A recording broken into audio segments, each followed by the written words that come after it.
Muy bien, gracias por preguntar. Bueno, hoy vamos a hablar sobre el punto del programa referido a regímenes patrimoniales del matrimonio de la unidad sexta, el punto 1. Sobre el tema de, vamos a hablar primero del punto que solicita, que es el de supletoriedad legal.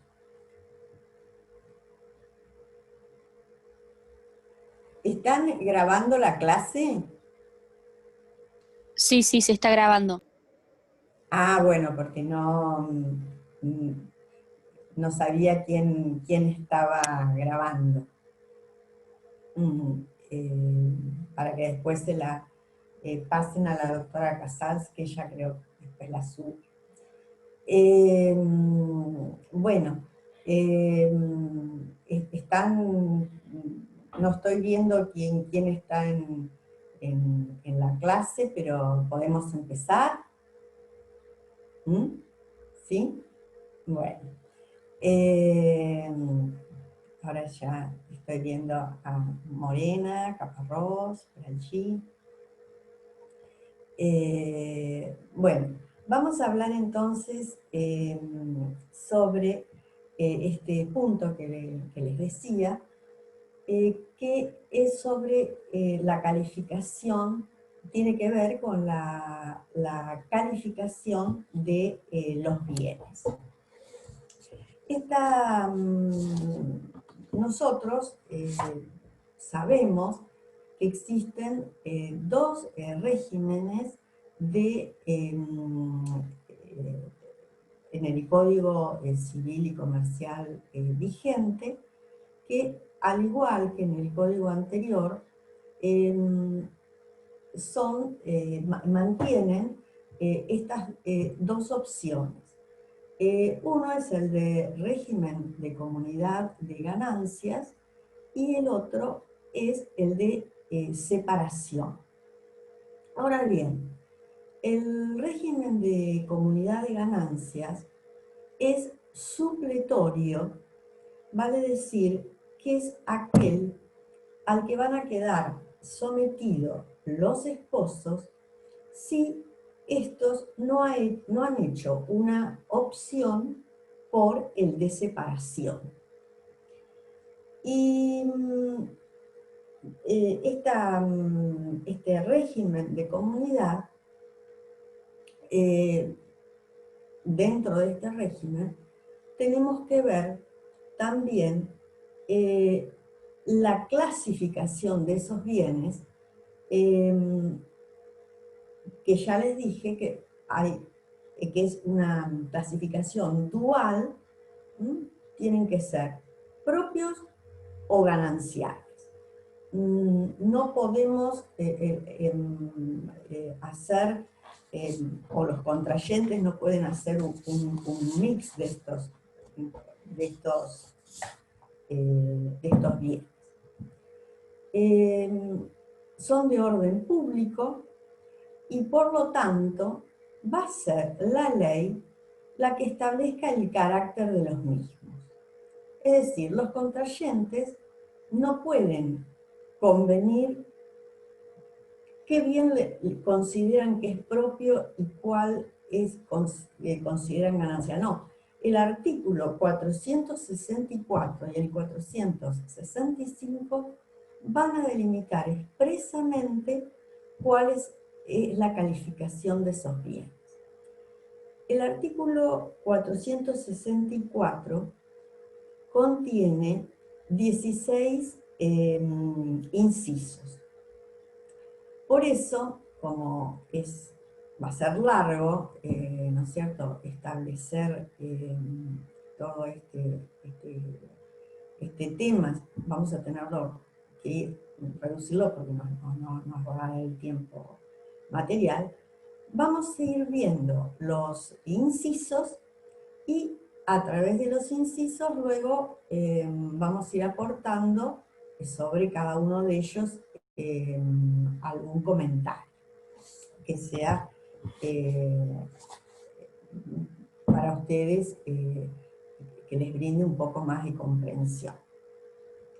Bueno, con respecto a los bienes que establece el código, el artículo 464, inciso A, habla, no sé si ustedes tienen la oportunidad de tener el código a mano como para ir viéndolo, me parece que no, estoy viendo, ay sí, veo una, muy bien, y otra alumna está ocupada con otro tema, así que bueno, lo va a ir escuchando. Bueno, y con respecto al inciso A, dice, los bienes de los cuales los cónyuges tienen la propiedad, otro derecho real o la posesión al tiempo de la iniciación de la comunidad.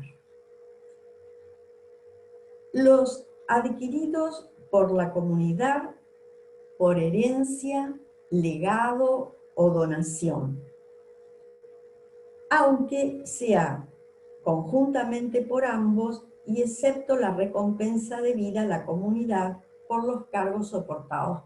Ahora les explico.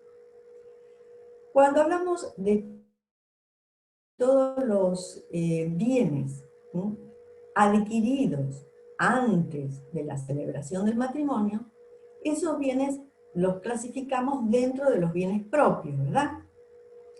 Y de esos bienes propios, hay bienes propios que se llaman los bienes propios por excelencia, que son precisamente esos bienes que entran antes de la celebración del matrimonio. Por ejemplo, el caso típico del padre que le regala un monoambiente a su hija que se va a ir a vivir a La Plata a estudiar medicina. Ese bien será propio de esa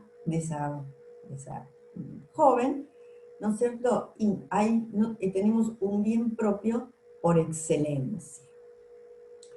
También los adquiridos por herencia, por legado, por donación, si fueran antes del matrimonio, pero también esos pueden ser recibidos por legado, por donación o por herencia, y pueden ser donados a los contrayentes, es decir, que los reciban en forma conjunta, cuando ya están casados. Entonces, ¿qué es lo que pasa en ese caso? Bueno, en ese caso, si los reciben, ¿no es cierto?, de esa forma, vamos a ver si el donante, por ejemplo, puede poner que determinar que la mujer reciba un 70% y el hombre un 30%, y será propio en esa proporción. Pero si no dice nada, entonces se considera que va a ser un 50% para uno y un 50% para otro. Porque dice, los recibidos conjuntamente por herencia, legado o donación, se reputan propios por mitades, 50 y 50, excepto que el testador o el donante haya designado partes determinadas. Le dejo un porcentaje a mi hija, supongamos, y el 70% y un 30% al cónyuge. Aquí, este artículo, lo que tiene de novedoso, y el tratamiento también que se le ha dado en el código vigente, es con respecto a las remuneraciones, a la donación remuneratoria. El inciso que estamos viendo el B, primero nos habla de los bienes propios, ¿no es cierto? Pero después, a renglón seguido, dice, no son propios los bienes recibidos por donaciones remuneratorias. Y trae una excepción. O sea, esas donaciones remuneratorias podrían ser donaciones por servicios, por ejemplo, que está. Dice, excepto que los servicios que dieron lugar a ellas hubieran sido prestados antes de la iniciación de la comunidad.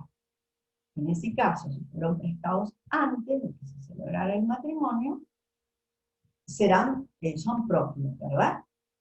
Pero trae una excepción, que es la que los vuelve gananciales. Y dice, en caso de que el valor de lo donado exceda de una equitativa remuneración de los servicios recibidos, la comunidad debe recompensa al donatario por los excesos. ¿Esto cómo se puede ejemplificar? Por ejemplo, la doctora Chichile trae, no sé si ustedes están estudiando por este texto o por algún otro, pero por ejemplo ella trae un ejemplo en el cual establece un servicio prestado, por ejemplo, dice, por un cirujano. Supongamos que le agregamos un cirujano plástico. Yo voy, me hago una cirugía plástica, quedo muy conforme porque he quedado hermosa. No sería mi caso porque creo que ni con cirugía. Supongamos el caso que era la doctora Chichile. Y entonces, ese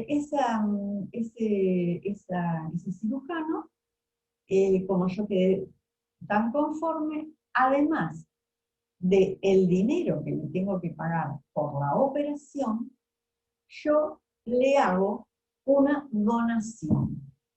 Supongamos que le hago una donación que consista en un departamento. Acá, lo que hay que tener en cuenta siempre es si el donatario va a tener, si tiene o no, derecho a ejecutar esa deuda que él tiene conmigo. Si yo, por ejemplo, le pagué los honorarios regulados y además le hago ese regalo, y ese regalo excede el valor de esos honorarios, entonces, por ese exceso, como dice el artículo, dice, en caso de que el valor de lo donado exceda de una equitativa remuneración de servicios recibidos, la comunidad debe una recompensa al donatario por el exceso. Ese es el caso que trae la doctora. También podría existir el caso de que yo me hubiera operado, pero un tercero, que sería la obra social, hubiera pagado esa operación. Y yo, además, quiero hacerle una donación al médico. En ese caso, esa donación será clasificada para él como le ingresará como un bien propio. Bueno. Profe, ¿le puedo hacer una pregunta? Sí, decime. Por ejemplo, en el caso de que haya dos herederos que reciban la herencia y uno de ellos le ceda su parte al otro heredero, ¿cómo lo recibe él? ¿Como propio o ganancial? Estando en matrimonio, Bueno, ¿no? ahora enseguida lo vamos a ver, porque lo trata un inciso. Entonces, Bien. ya te lo digo cuando lleguemos al artículo, te lo anticipo igual si querés, pero, por ejemplo, si yo soy beneficiaria, suponte, con un tercio de una sucesión, y tengo dos hermanos más que tienen, los otros dos tienen otro tercio y otro tercio. Y ahí se va a plantear la cuestión, que ahora la vamos a ver cuando lleguemos al artículo, si yo le compro o esos porcentajes, si ese bien va a ingresar a mí como propio o de qué forma. Y vamos a ver que sí, que va a ingresar como propio, pero lo vamos a ver enseguida en uno de los incisos. Gracias.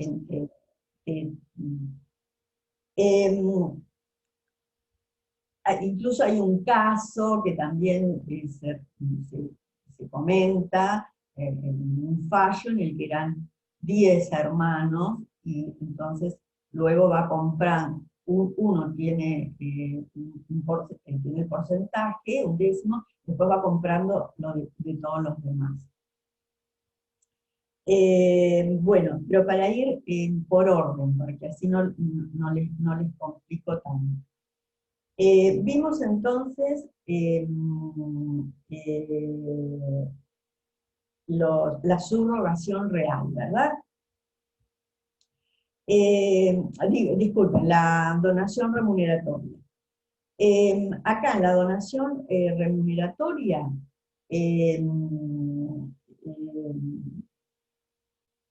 por ejemplo, la doctora Chichile trae tres clasificaciones para hacer más claro el panorama. Dice, por ejemplo, un caso se puede dar si la donación fue hecha en pago de un servicio prestado antes de la celebración, ¿no es cierto?, de contraer matrimonio. Acá no hay ningún problema, porque la donación es propia, ¿verdad? Se trata como cualquier donación común que pueda hacer una persona a otra. Otro caso puede ser si la donación fue hecha a través de un servicio que se prestó antes de contraer matrimonio, ahí la donación es propia, pues la causa también es anterior a la vigencia. Y una tercera clasificación es que si fue la que vimos en extenso, que es la que fue hecha en pago de un servicio, pero prestado durante la vigencia de la comunidad, ¿no?, que ya es el que analizamos recién. Bueno, con respecto a este tema, también... Disculpe, doctora. Antes sí. que continúe con otra cosa, ¿qué sería en este último caso cuando la donación es hecha por un servicio prestado durante la vigencia del matrimonio? ¿Qué es una donación propia o no? No, No me quedó claro. es el ejemplo que les planteé recién con respecto al médico, ¿no? O sea que si Perfecto. ese es el ejemplo, ¿no? Okay. Perfecto, gracias. Bueno, después tenemos que ver otro inciso que también es importante, y es el de la subrogación real.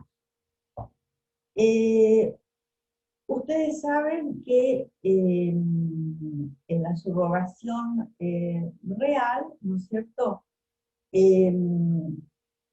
planteada en el inciso, ya les digo cuál es, el inciso C, dice, los adquiridos por permuta con otro bien propio, mediante la inversión de dinero propio o la reinversión del producto de la venta de bienes propios, sin perjuicio de la recompensa debida a la comunidad, si hay saldo soportado por él. Sin embargo, si el saldo es superior al valor del aporte propio, el nuevo bien ahí no va a ser propio, sino que va a ser ganancial, sin perjuicio de una recompensa. Ahora vamos al ejemplo para verlo de forma más fácil. Acá se trata de, en este caso de subrogación real, por ejemplo, si es una permuta, porque también habla, ¿no es cierto?, por permuta, en otro bien propio. Si yo tengo un bien propio, un departamento que sale $80.000, voy a comprar otro que tiene el mismo precio, no vamos a tener inconveniente.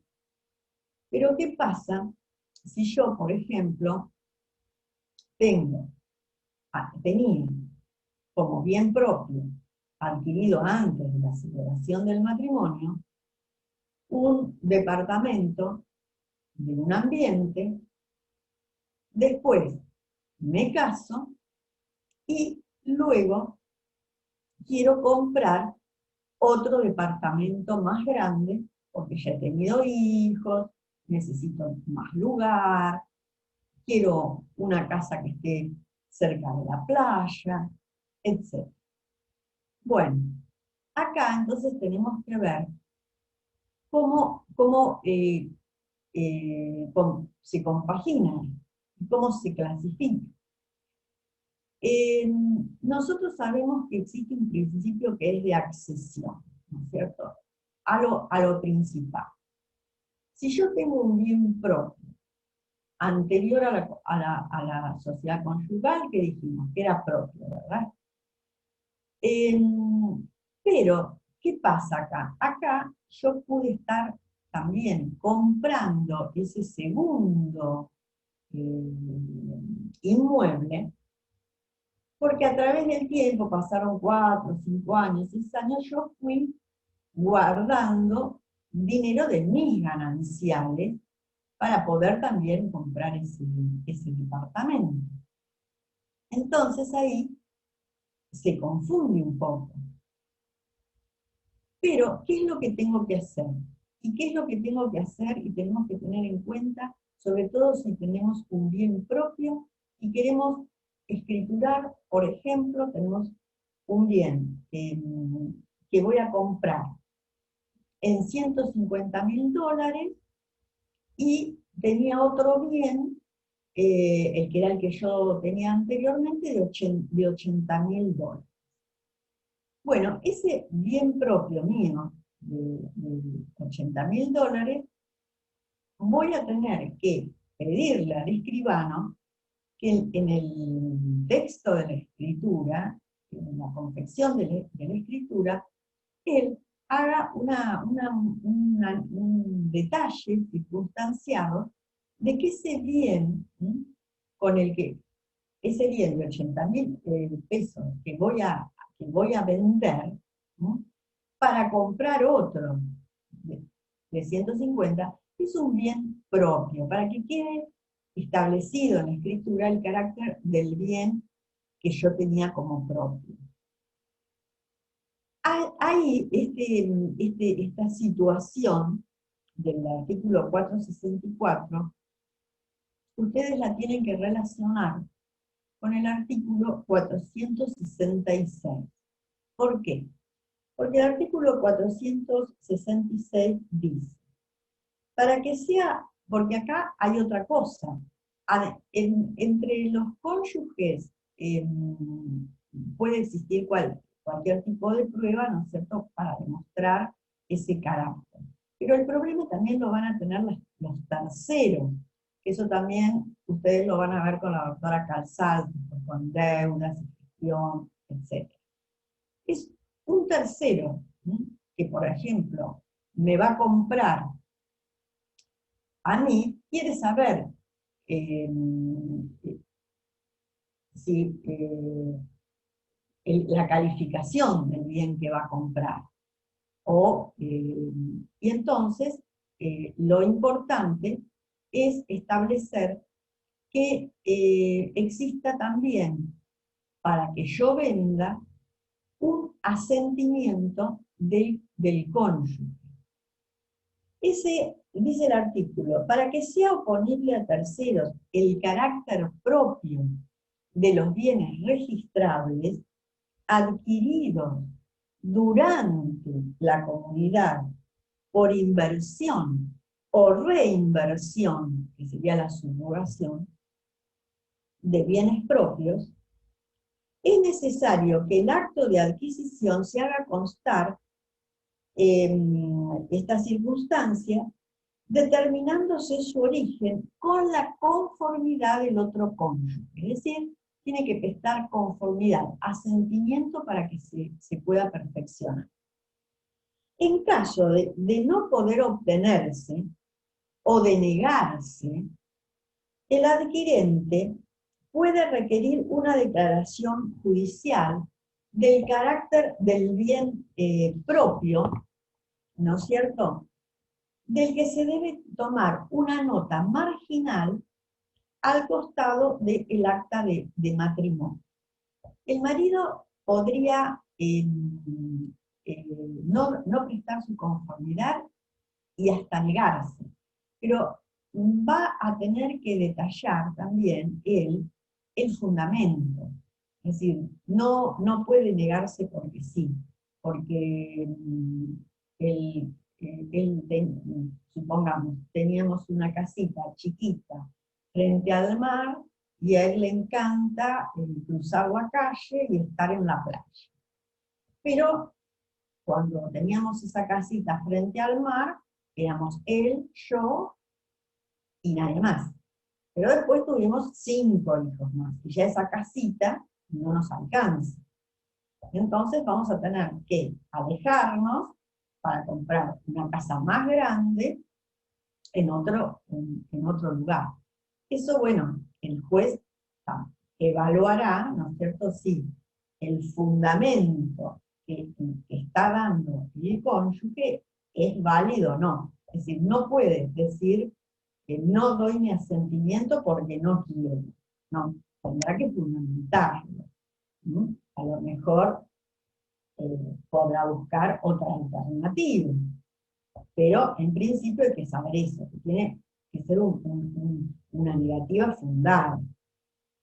Así también lo explica la doctora Chechillo con respecto a este tema. Profe, o sea, sí. si no hay asentimiento del otro cónyuge, pasaría a ser ganancial, ¿o no?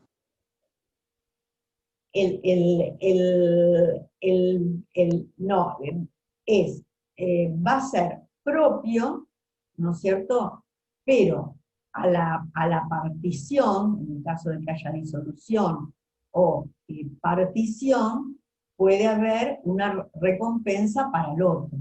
En ese caso. Pero, ¿en qué se fija? Por el exceso, digamos. Acá se fija, esperen un minutito que falta algo. Acá lo que hay que tener en cuenta, ¿no es cierto?,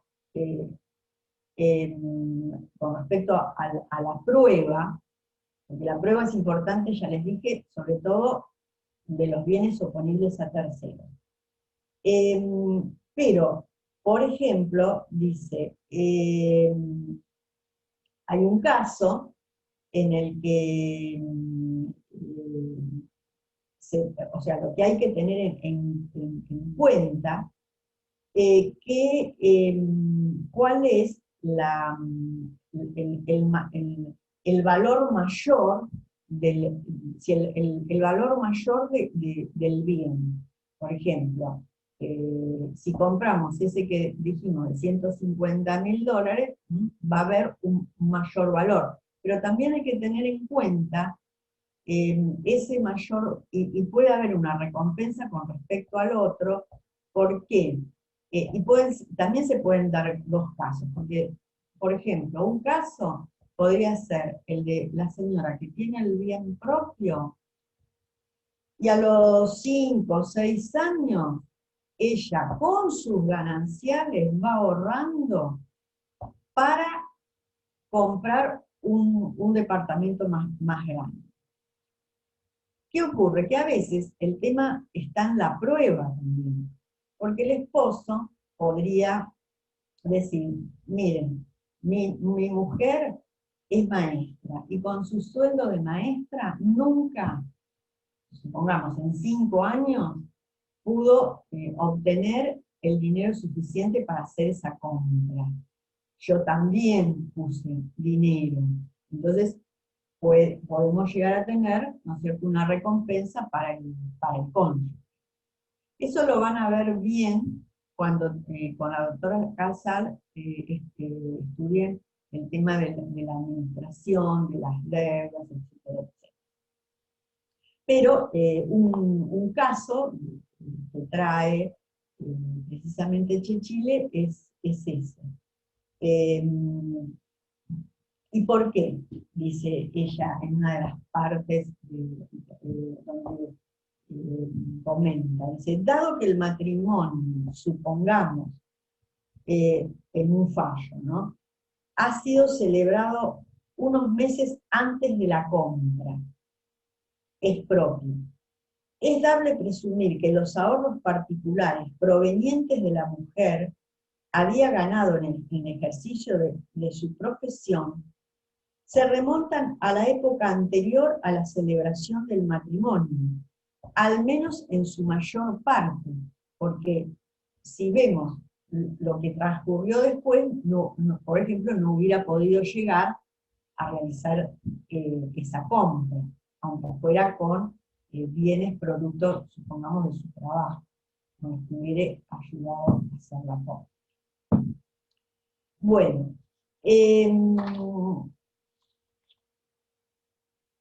incluso otro autor dice, por ejemplo, en este fallo, dice, es obvio que el magro sueldo de los docentes constituye un dato válido para inferir qué poco puede ahorrarse.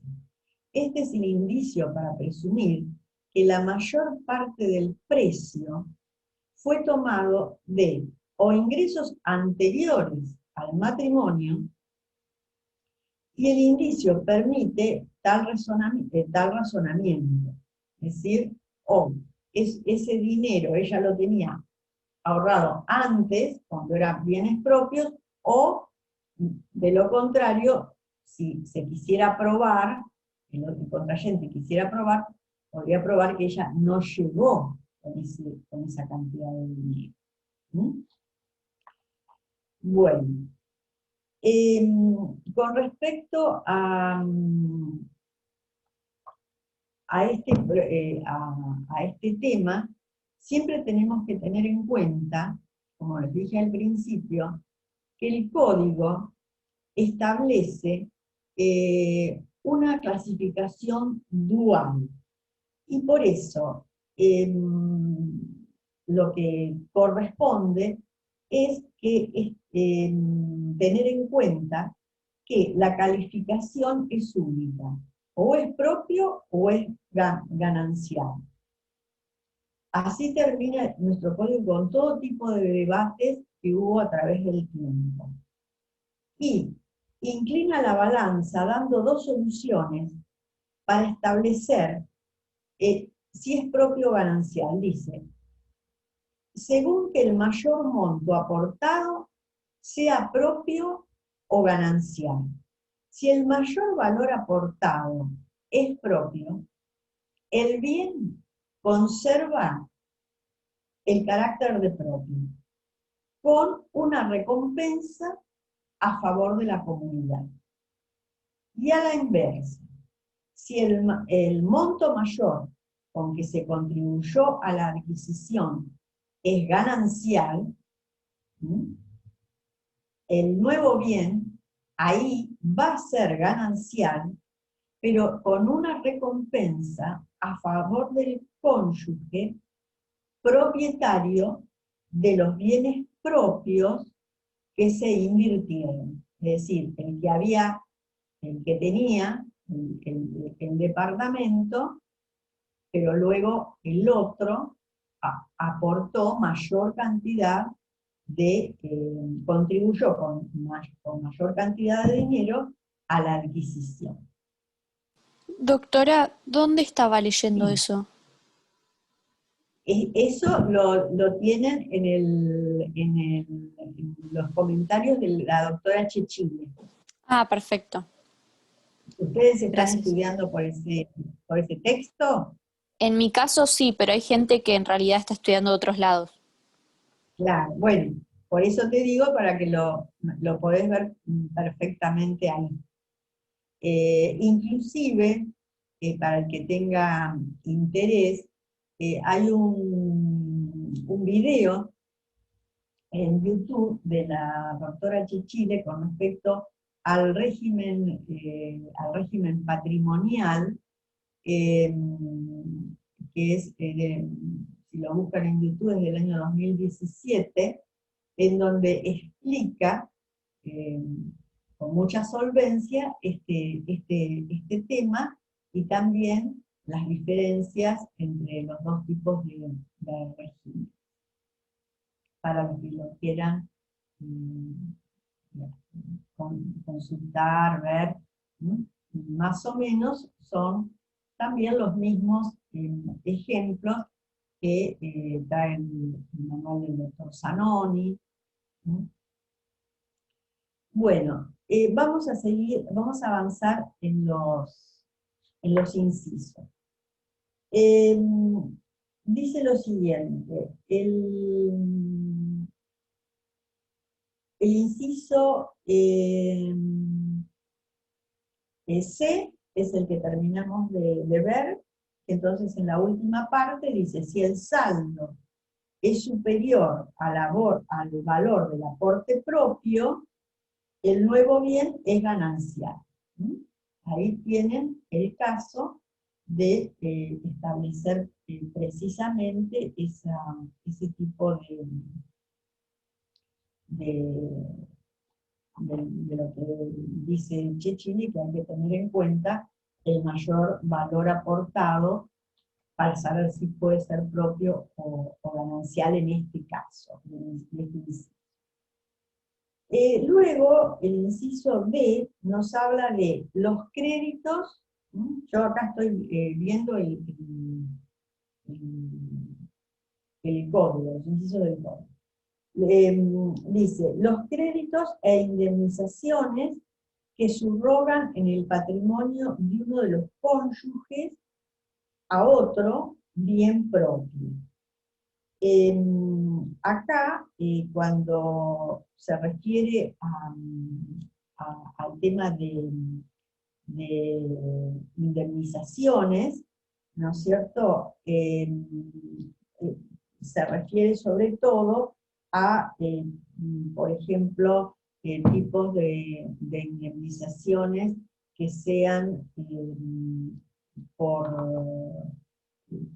daño, pueden ser indemnizaciones eh, por daños, indemnizaciones a través, por ejemplo, de un seguro de vida,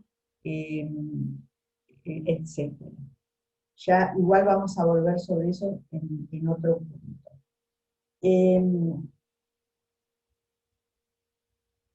Pueden ser también dentro del artículo, quiero hablarles del artículo, por acá, hablarles de otro artículo que es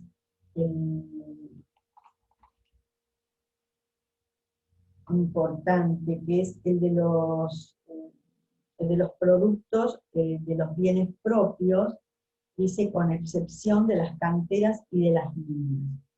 Acá se considera, ¿no es cierto?, que los productos de los bienes propios, o sea, que los productos, sí, son propios los productos de los bienes propios, pero traen una excepción, que es el de las canteras y de las minas, que cuando vean los bienes gananciales se va a repetir ese mismo tema. Luego también habla de otro tema que es importante, que es el de la cría de ganado. Acá, con respecto a la cría de ganado, en general, por ejemplo, la doctora Chichile dice que cuando nosotros vamos a contraer el matrimonio, y luego, al momento de la partición, lo que tendría que existir es algo equitativo, es decir, que lo que llevamos, lo mismo que llevamos, tendríamos que traerlo, y además que existiera un plus, ¿no? Esa es la idea. Acá se plantea el tema de la cría del ganado. Y con respecto a este punto, ¿no es cierto?, a la cría de ganado, el artículo, es el inciso F del artículo, dice: las crías de los ganados propios que reemplazan en el plantel a los animales que faltan por cualquier causa son propios. Y en la segunda parte del artículo dice: sin embargo, si se ha mejorado la calidad del ganado originario, las crías son gananciales y la comunidad debe al cónyuge propietario recompensa por el valor del ganado propio aportado. ¿Esto qué significa? Que si yo llevé, supongamos antes de la celebración del matrimonio, tengo 50 caballos o 300 vacas, entonces, y luego contraigo matrimonio, esos bienes, ¿qué carácter van a tener? Si fueron antes del matrimonio, serán propios. ¿Cierto? Ahora, ¿qué pasa? ¿Qué pasa con las crías de esos ganados? Si después ese ganado tiene cría, dice: las crías de los ganados propios que reemplazan en el plantel a los animales que faltan por cualquier causa son propios. Es decir, que si él tenía 300 vacas, aunque se mueran algunas, otras desaparezcan, etc., siempre tendría que tener, al finalizar o partirse esa comunidad, tendría que tener 300 vacas. O si tenía 30 caballos, tendría que tener también 30 caballos. Pero ¿qué pasa? Que hay una excepción, y es cuando, que va a dar un derecho a recompensa, cuando, por ejemplo, tengo esa cantidad de vacas, ¿no?, que fueron propias, pero después invierto en fertilización,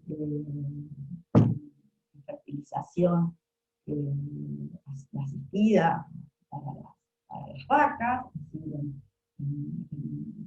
en tratamientos, para todo lo que pueda gastar también en todo tipo de tratamiento, de mantenimiento, etc.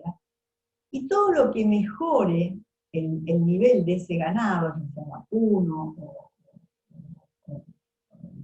caballos,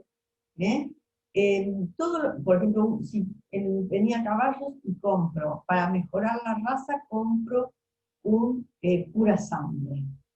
Ese caballo pura sangre me va a mejorar las crías, ¿no es cierto? Entonces es ahí donde, por ejemplo, dice: si se ha mejorado la calidad del ganado originario, las crías mejoradas con eso, con ese tratamiento de fertilización que yo le hice a las vacas, o con cualquier otro tipo de, o compré un pura sangre para hacer una inseminación artificial, etcétera, esas crías, dice el artículo, son gananciales.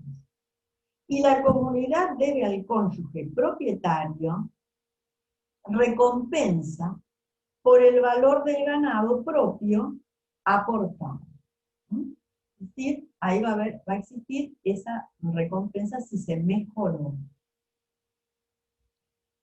Profe, Acá, dame un minuto, que quiero terminar una cosita. Dice, las crías de ganado propio son consideradas como frutos, ¿no es cierto? Y entonces, en ese caso, si los consideramos frutos, serían gananciales, pero no es tan simple. Por eso es que el Código Civil y Comercial vigente hace esta aclaración con respecto a las crías de los ganados propios que reemplazan los que ya estaban en el plantel. Sí, decime. que el artículo habla de la calidad del ganado. ¿También sería si aumentan la cantidad en vez de tener 300, cuando finaliza el matrimonio tengo 600, por ejemplo, 600 vacas?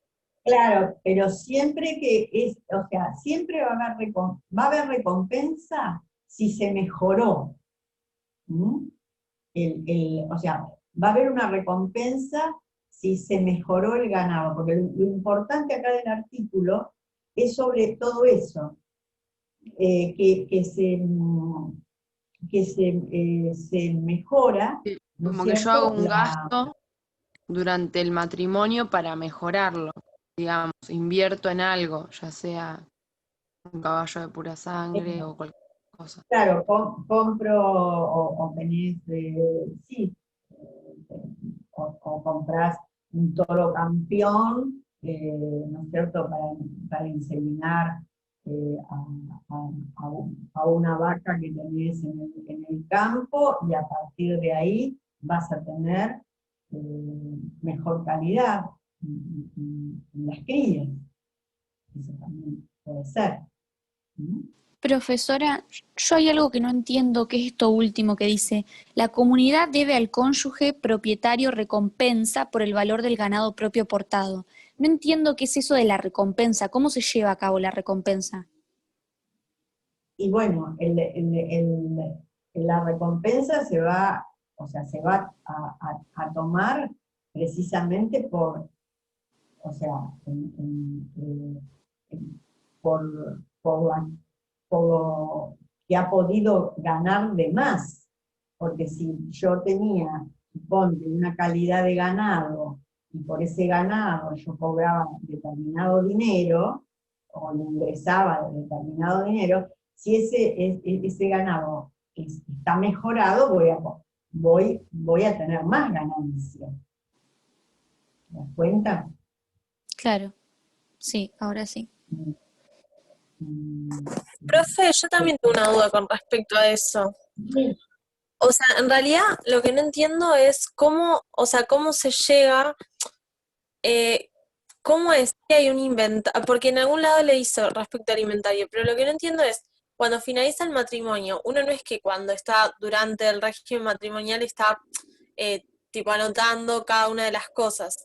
Pasaron 20 años, por ejemplo, de que llevas, de que matrimonio y finaliza. ¿Cómo se ven todas estas recompensas o estos bienes? No yo entender eso.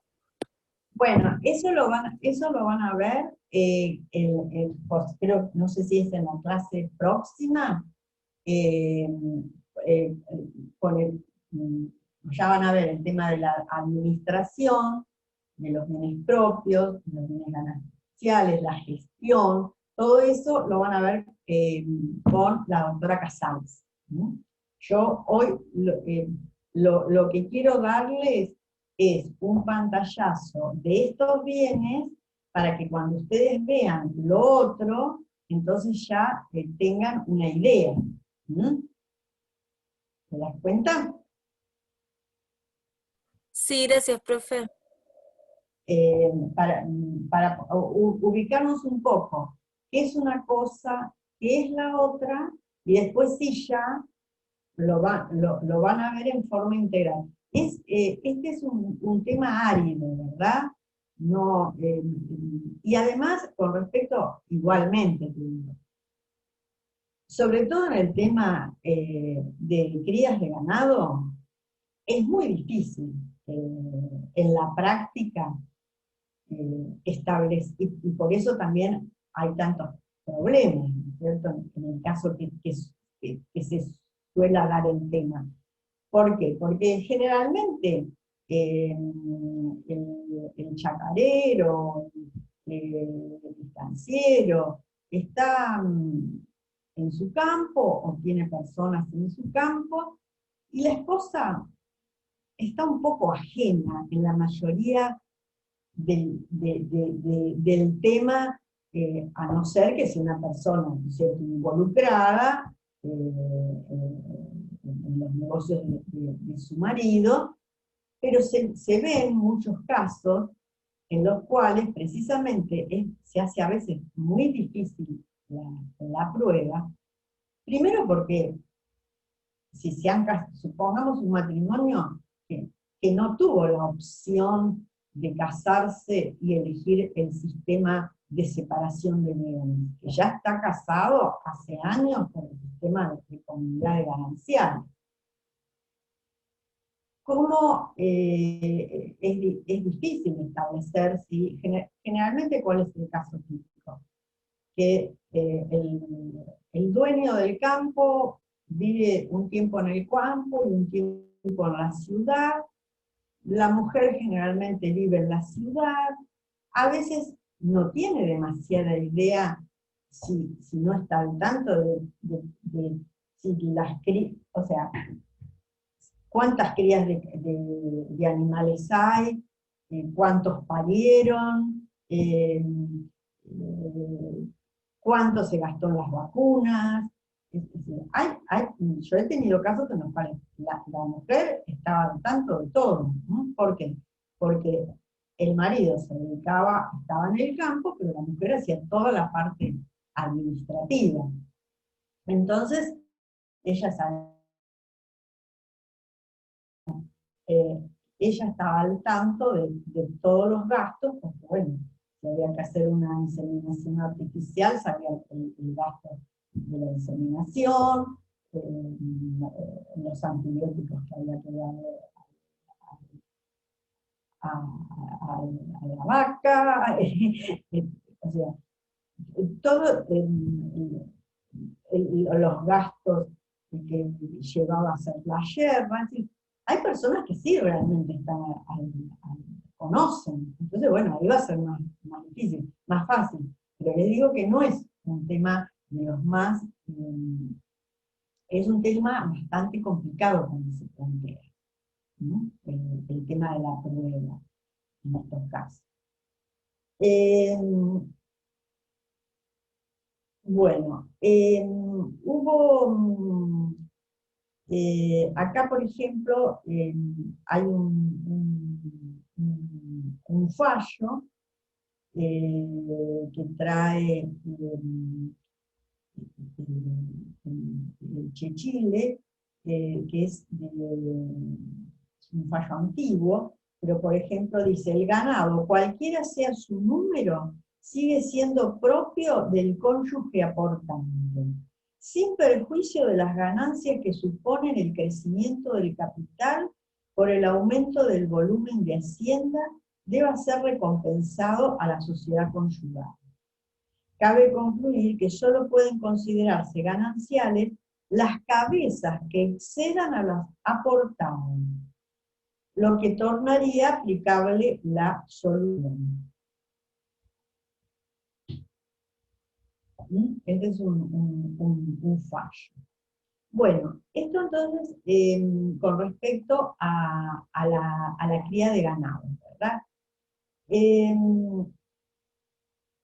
Ahora tenemos que ver otro punto, en otro artículo, que es los casos en que se reconoce una causa que es anterior al título.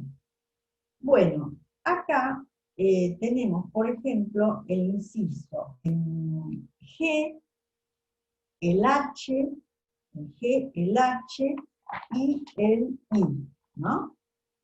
Dice, los adquiridos son propios. Los adquiridos durante la comunidad, aunque sea título oneroso, si el derecho de incorporarlos al patrimonio ya existía al tiempo de la iniciación. Por ejemplo, el caso de que existía un derecho al tiempo de, como dice el artículo, al tiempo de su iniciación. ¿A ustedes qué se les puede ocurrir? Por ejemplo, que tengamos que ya existía, pero que después se pueda perfeccionar. Dice, los adquiridos durante la Por comunidad, ejemplo, aunque sea título oneroso, si el derecho de incorporarlos al patrimonio ya existía en tiempo de la iniciación. profe, A ver si... una donación condicional o un usufructo. Claro, porque podría ser. ¿Por qué? Precisamente porque yo compré la nuda, supongamos, vos comprás la nuda propiedad, pero luego, por distintos motivos, se desafecta el usufructo. Pongamos un usufructo vitalicio, que la persona fallece, ¿no? Se desafecta el usufructo vitalicio, y vos entonces completás tu titularidad registral, sería. Muy bien. Ese es un caso.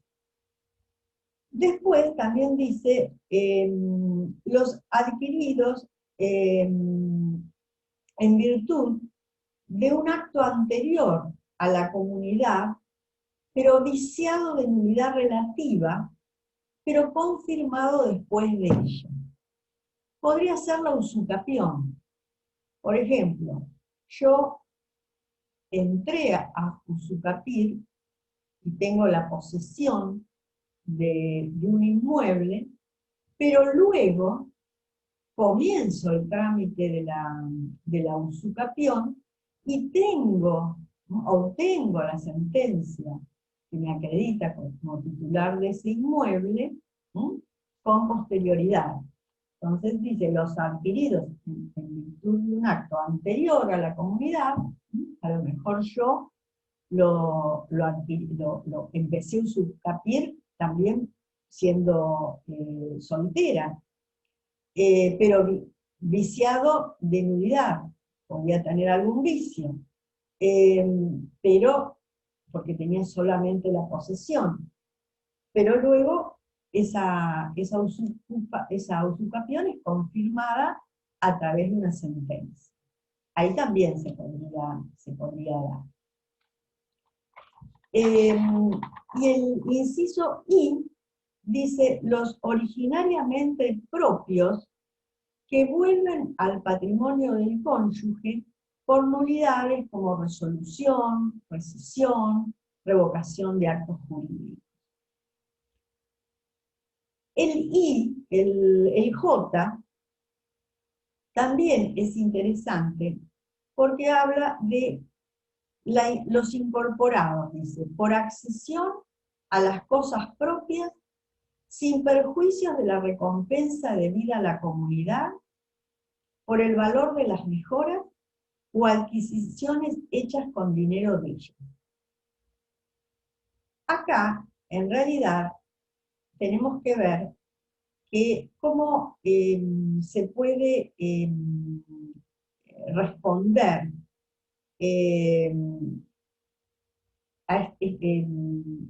vamos a tener que tener en cuenta el valor, ¿no es cierto?, de la mejora, si va a ser compensable o no. Y hay que ver también esos bienes cómo acrecen.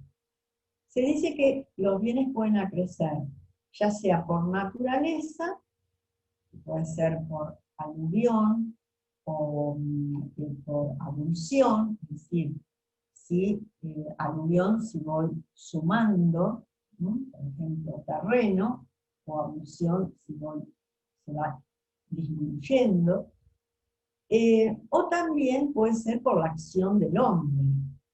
Supongamos que yo tengo que son bienes propios, los incorporados por accesión a las cosas propias.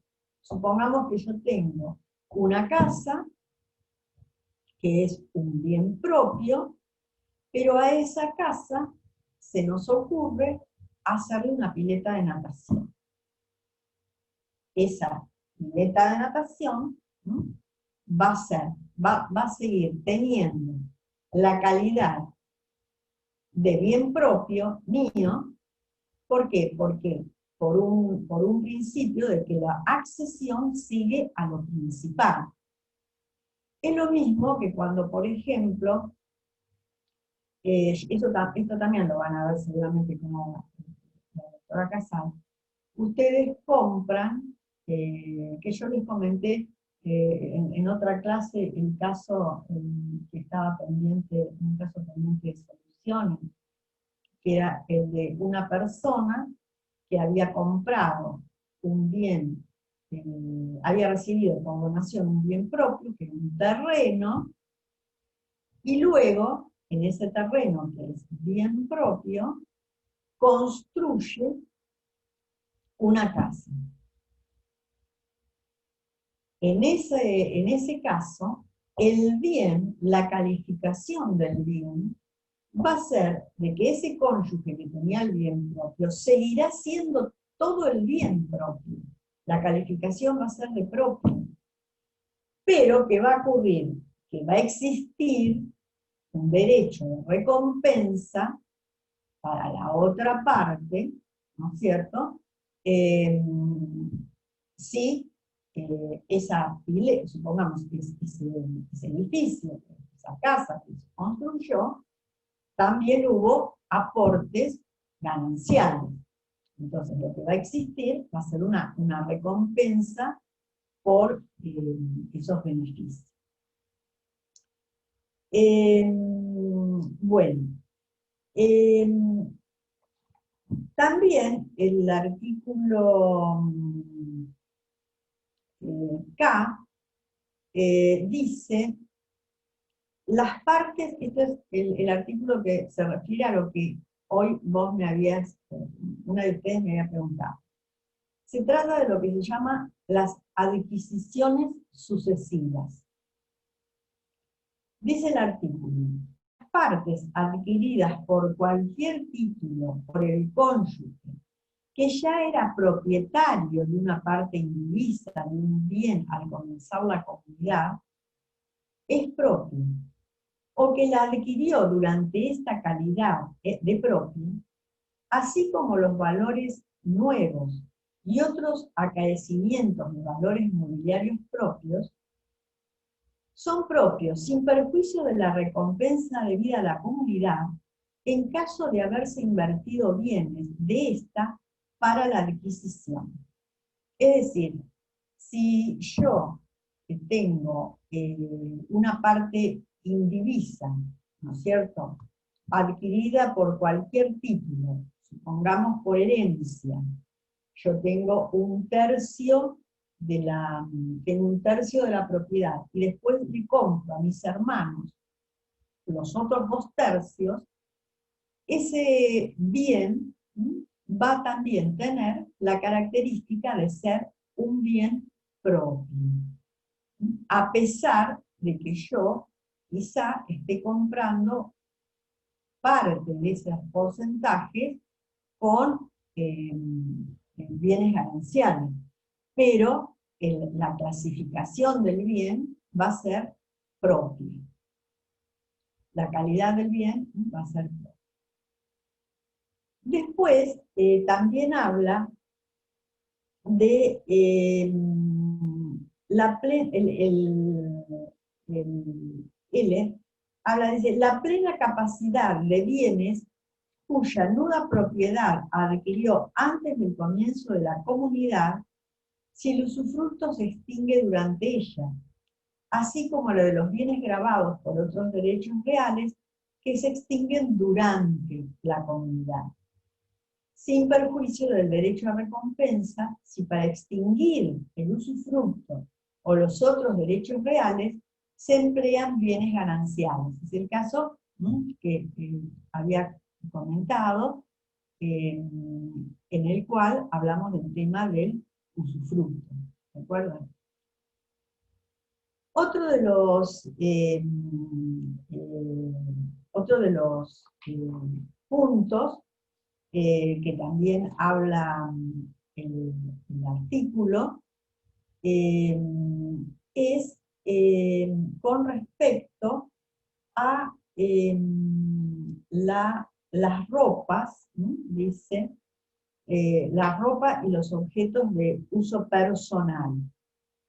Dice, las ropas y los objetos de uso personal de uno de los cónyuges, sin perjuicio de la recompensa debida a la comunidad, si son de gran valor, son propios y se adquirieron con bienes de él.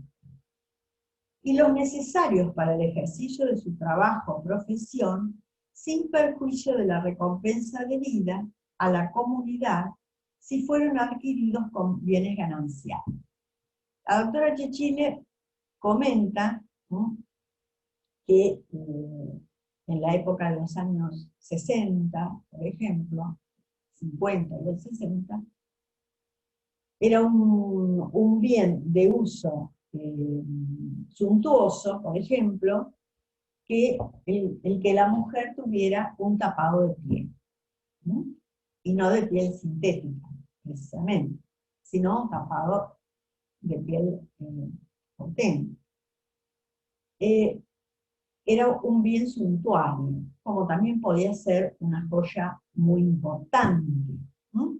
Entonces, en esos casos, que los bienes son de mucho valor, nace un derecho a recompensa. Porque se supone que se tiene que haber comprado también ese bien, no solo, o sea, tiene que haber, por ejemplo, si lo compró el marido, puede haber utilizado también bienes gananciales para comprar esa ropa. Por eso el artículo dice las ropas y objetos de uso personal, o sea, son bienes propios, las ropas y los objetos de uso personal de uno de los fondos, sin perjuicio de la recompensa debida a la comunidad, si son de gran valor y se adquirieron con bienes de la comunidad. Es decir, que pueden haber aportado para comprar, el marido puede haber utilizado bienes gananciales para comprar ese tapado de piel, o en su época, o esas joyas. Luego nos habla de, permiso, voy a tomar un poquito de agua.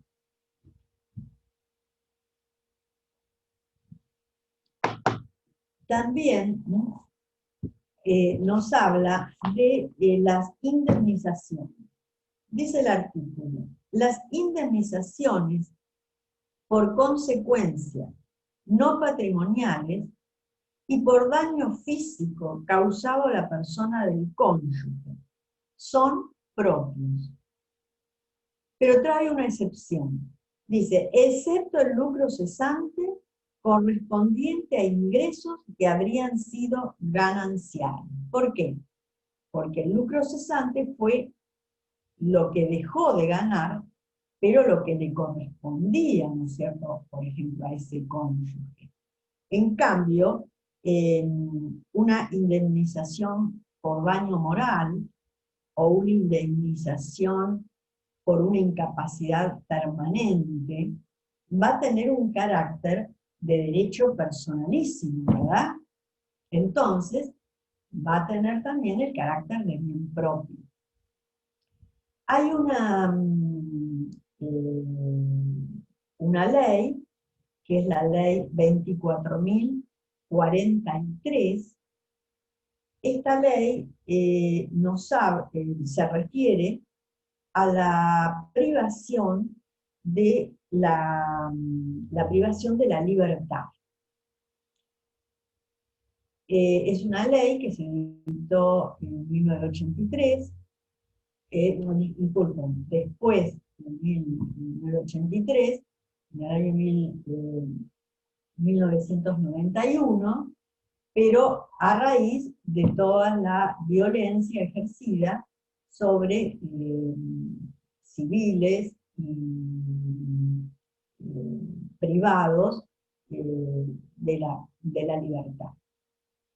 Surgieron, ¿no es cierto?, a través de la ley, indemnizaciones para aquellos que habían estado privados de la libertad, y también surgió el tema de si esas indemnizaciones tenían un carácter de bien propio o de bien ganancial. La doctrina y la jurisprudencia han entendido que en realidad ese tipo de indemnización también es una indemnización de carácter personalísimo y que se comprende dentro de los bienes propios. ¿Por qué? Precisamente el que sufrió la cárcel, por ejemplo, ha sido la persona que luego pudo ser indemnizada. Pero el daño fue un daño personal, personalísimo, ¿no?, por su actividad o no, que le fue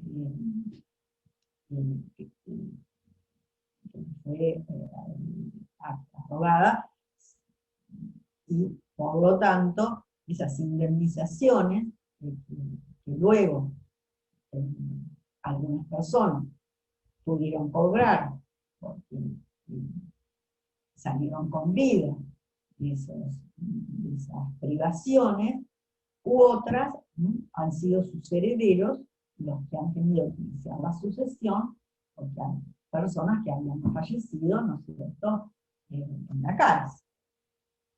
Pero, Profe, ¿cuál es la ley? la ley, ¿cuál es la ley? Sí, Es y el número. la número 24.043, del año 1991.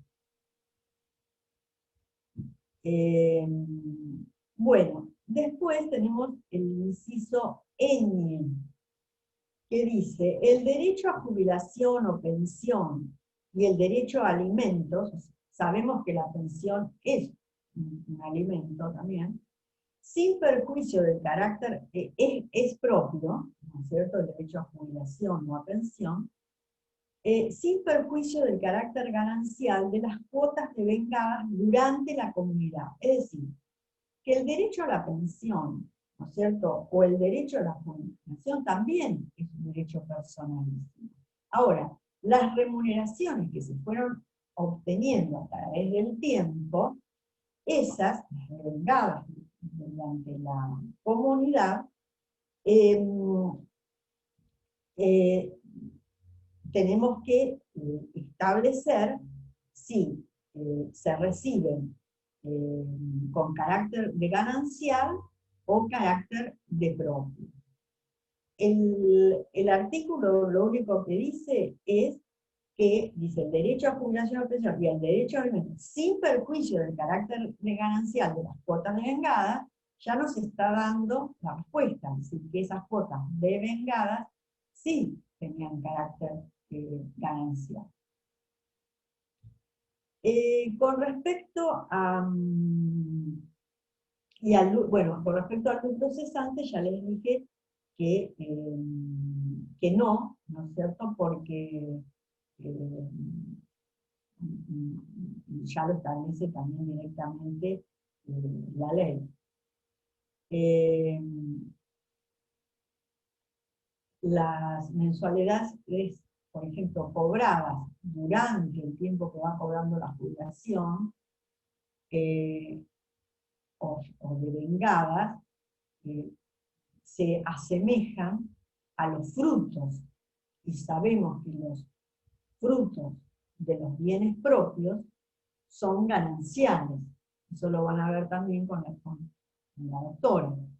En consecuencia, ¿no es cierto?, es en ese caso, por eso hace la excepción cuando dice sin perjuicio del carácter ganancial de las cuotas de vengada. Otro de los temas que también ha dado lugar a mucha dificultad fue el de los derechos intelectuales. Acá hay una profusa doctrina con respecto a esto, pero no nos podemos extender en este momento. Pero sí decir que, bueno, el Código Civil y Comercial vigente aclara este tema y no deja dudas. ¿Por qué dice? En el inciso B, van a ver que va a establecer que es también un derecho personalísimo, el derecho a la propiedad intelectual, a la propiedad artística o industrial. Dice, son bienes propios la propiedad intelectual, la propiedad artística o industrial. ¿Pero cuándo? Dice, si la obra intelectual ha sido publicada, supongamos un libro, o interpretada, una partitura, la obra ha sido concluida, o el invento, la marca o el diseño industrial ha sido patentado o registrado antes del comienzo de la comunidad. Es decir, el derecho de autor es personalísimo, pero acá tenemos que dividir dos cosas. Una es el derecho el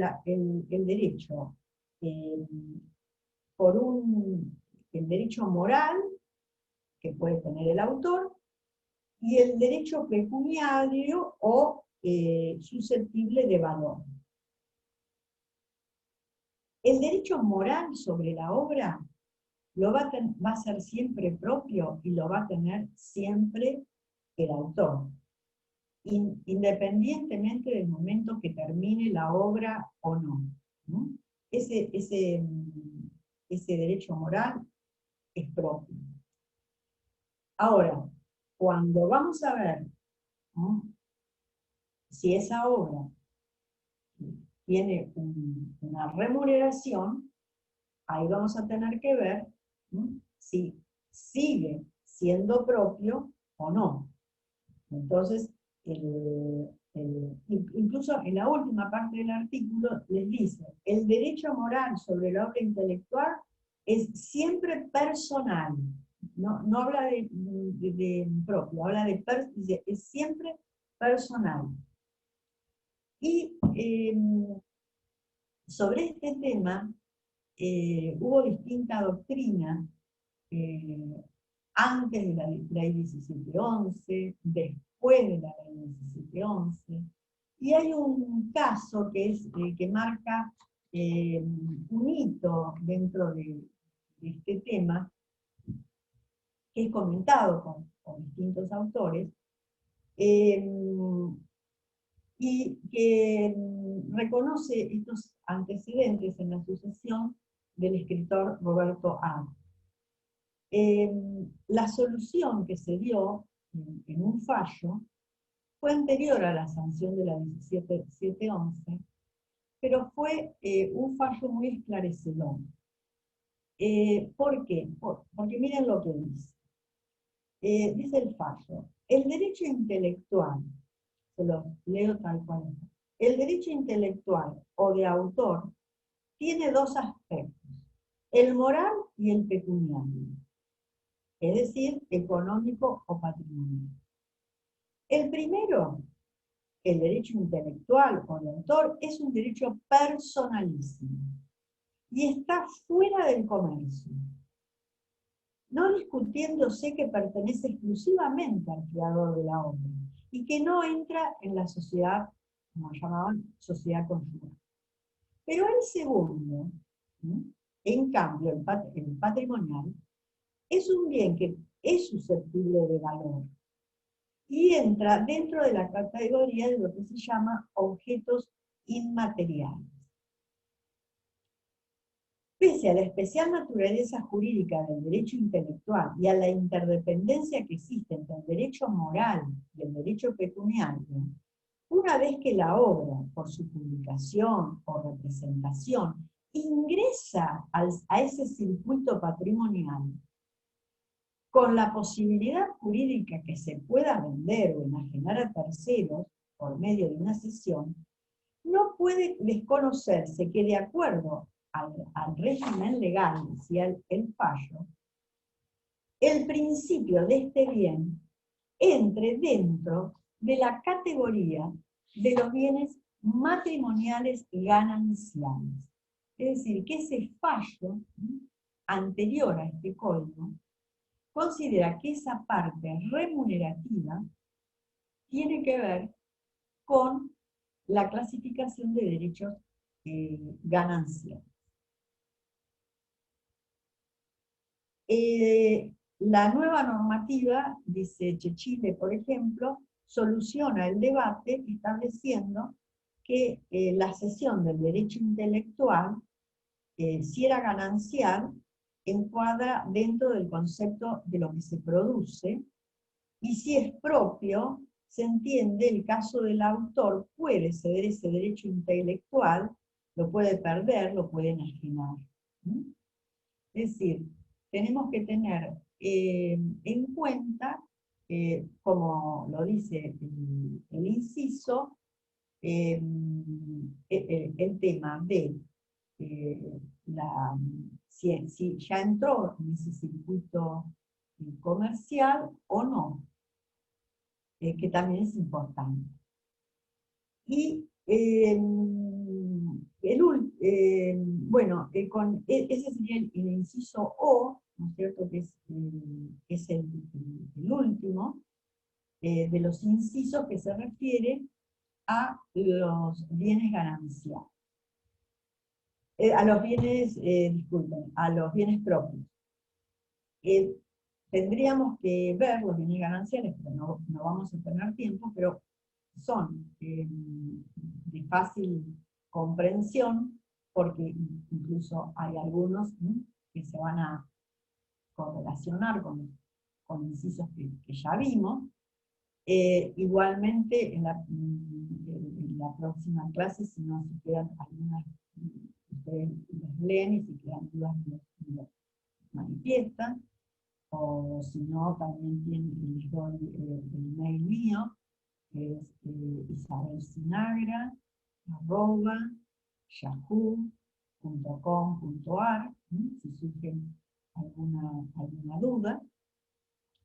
Pero sí, tendríamos que ver un último artículo antes de terminar la clase, que es el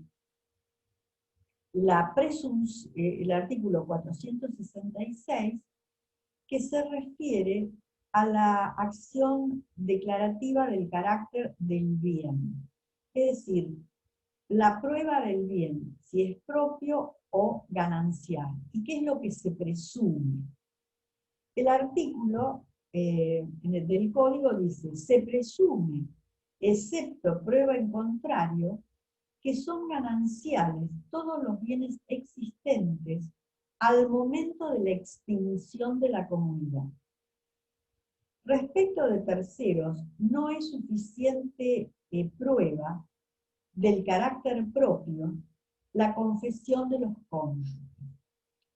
Para que sea oponible a terceros el carácter propio de los bienes registrables adquiridos durante la comunidad ya sea por inversión, recuerdan, por una compra, o porque compré y luego reinvertí, es necesario que el acto de adquisición se haga constar esa circunstancia, como ya lo vimos en otro de los artículos, determinándose su origen, de conformidad con el otro cónyuge. Es decir, que tiene que salir de ese cuerpo de la escritura, y recuerdan que si no salía del cuerpo de la escritura, en el acta va a existir una anotación marginal del carácter del seguro.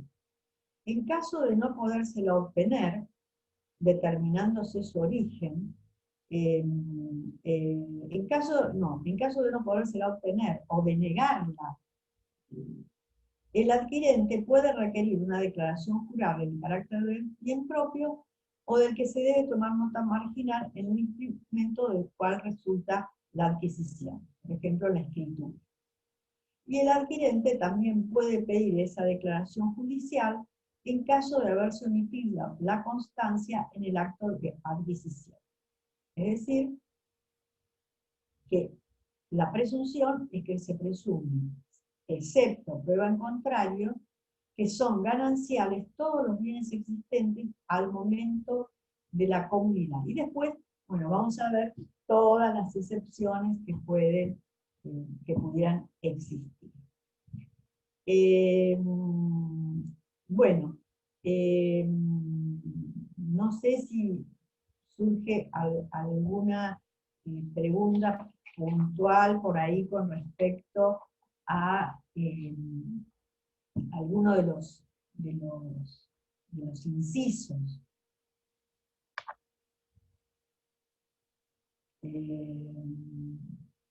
Sí, los tenemos más. Y también lo que quiero que recuerden, ¿no es cierto?, del código, relacionado, ya sea con este tema, o con de comunidad, con el de separación, el artículo 446, ¿no? Que establecía esos convenios que se podían hacer, y en el inciso B expresaba que la opción que hagan por alguno de los regímenes patrimoniales debía hacer en ese convenio. Y recordar siempre que si hacemos, ¿no es cierto?, un convenio, una convención, es decir, una convención matrimonial, esa convención matrimonial en la que vamos a optar, ya sea por un régimen o por otro, va a tener que ser realizado por escritura pública. Siempre debe ser realizado por escritura pública. Y va a producir efectos a partir de la celebración, y en tanto el matrimonio no sea anulado. Pero ¿qué puede pasar también? Recuerden que ese régimen patrimonial que nosotros elegimos, porque yo al comienzo les dije que el supletorio es el de comunidad. Si yo fui al registro civil y no llevé la escritura con la convención referida al inciso B, que optamos los contrayentes por el de la separación, en el registro civil me van a tomar la otra opción, es decir, que nosotros, futuros contrayentes, elegimos el de la comunidad de ganancia. Para que produzca efectos para terceros, el régimen por el que hayamos optado debe constar en una anotación marginal en el acta de matrimonio, precisamente para que aquel tercero que vaya a tener cualquier tipo de transacción con cualquiera de los contrayentes sepa qué calidad de bienes tiene un contrayente u otro, o a qué régimen de separación ¿A qué régimen, por qué régimen optaron? Y recuerden también, con respecto a esto, que siempre ese régimen por el cual optamos, supongamos que fue de separación, podría ser modificado. La doctora Chichile, muy graciosamente, dice, bueno, uno por ahí no está todo el tiempo antes de casarse pensando, ¿y con cuál, por cuál nos decidimos? ¿Por uno o por otro? Pero en realidad hay que tener en cuenta también que hay mucha ignorancia por parte de muchos contrayentes de cuáles son estos regímenes a los que ellos pueden optar. Muchas veces cuando se va al registro civil y dan el formulario, en el formulario tiene para optar, ¿no es cierto?, por uno o por otro. Y la gente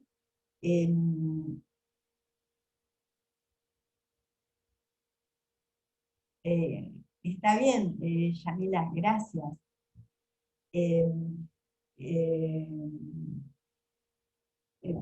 Tenemos que dar entonces por terminada la clase.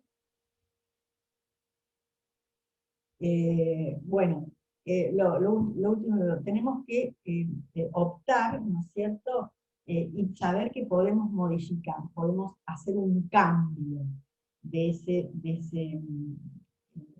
o modificar para el régimen. Y eso está planteado en el artículo 449, o sea, la forma. Y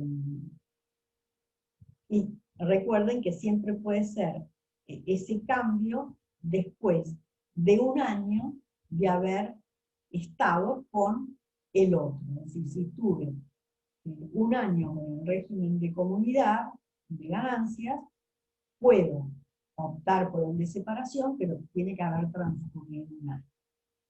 Bueno, muchas gracias por los que participaron hoy en la clase y será hasta la próxima.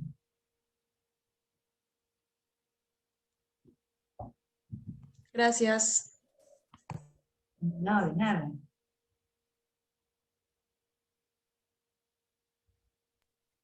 Gracias, profe. Adiós. Chao, chicas y chicos. No estoy viendo a nadie, veo a 2 o 3 nada más, así que hasta la próxima. Y si tienen tiempo, vean la clase de la doctora Chichile, que es muy gráfica y está todos los casos, les puede servir como una revisión para el tema. Hasta pronto.